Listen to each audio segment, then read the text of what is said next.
Hi, welcome to our channel, Ella Tutorials. Well, today we will be covering Chapter 3, which is the history of South African law.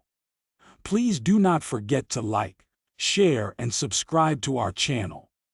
So we will start with the examiner's favorite question today, which is, explain the composition of South Africa. All background: there is 3 phases that we will cover in this curriculum. Phase 1. The way Roman law formed part of the law of Europe and how Roman law became part of the Netherlands.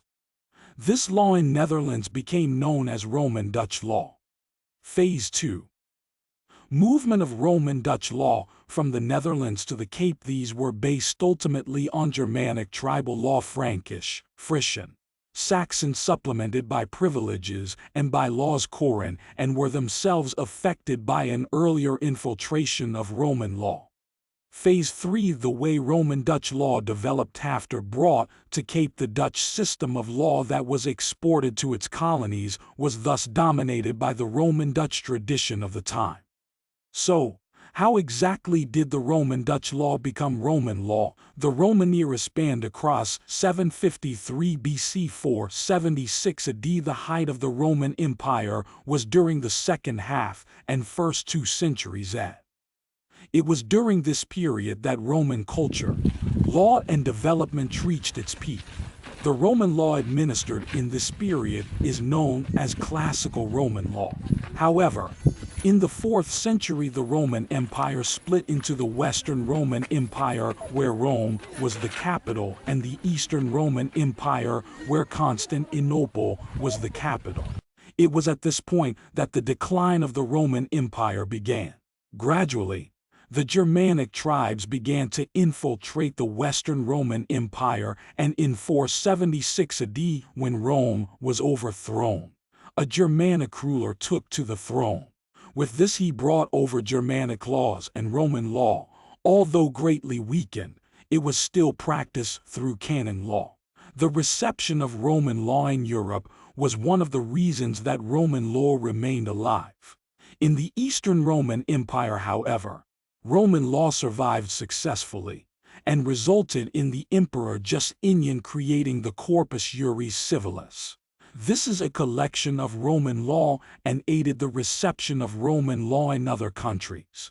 A renewed interest in Roman law developed in the 12th century and was studied at the medieval universities. Thus, these emerging jurists carried this knowledge over to their respective countries and infiltrated the legal systems. When Roman law was received in Netherlands, Roman Dutch law was created. Today, we still make reference to some great Roman Dutch jurists such as de Groot and Vogt. When Jan van Riebeeck docked at the Cape of Good Hope, it was regulated by the terms of Article Brief, which governed the service of employees of the company's overseas territories. The merging of English law and African customary law. The common law in South Africa is a hybrid mixed legal system. In this regard, Roman Dutch law became the base of South Africa's legal system.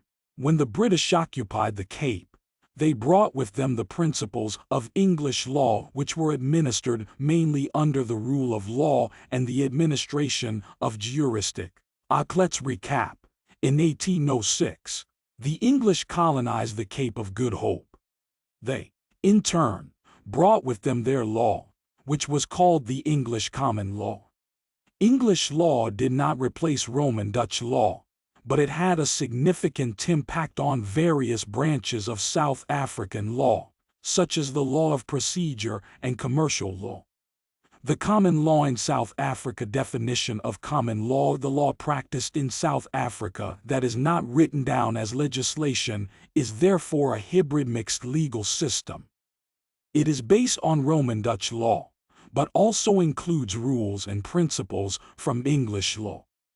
The common law Roman Dutch and English law is recognized as law alongside the customary law of South Africa.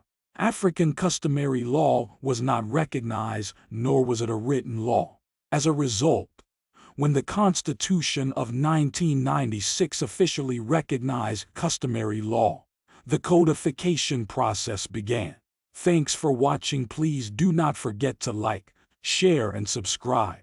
See you on the next one.